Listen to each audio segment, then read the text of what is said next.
36 day of back to hostel life. आज parcel delivery भाई को कॉल आसीथिला कि बाहर को टिके आसंतु बोली। आमे टिके डरी गलु कि कौन हेइची, काले वीडियो देखिदेले कि हेले सेमती किछि नथिला। एक्चुअली मो वीडियो देखिकी मो फ्रेंड जने ऑर्डर करथिले आ भाई तांको लोकेशन पाउ नथिले, तो हेल्प पाए आमको डाकिथिले।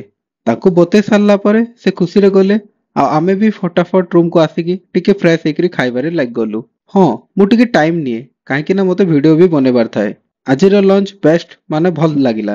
वेजिटेरियन मानको पाई तो गोटे ही ऑप्शन बेस्ट थाए, दैट इज पनीर आ ता देहरे देसी तड़का जेमति कि लेंबू प्याज के आचार हेले ओह आ कोन दरकार। मते तो पनीर सह दही बूंदी बेस्ट कॉम्बिनेशन लागे। आ आपण मानको हां आजिर खाइबारे भजारे लिमिट बाहर ऑयल थिला। सीरियसली भजारू ऑयल बाहर की अलग अलग पैकेट लागी जाइथिला।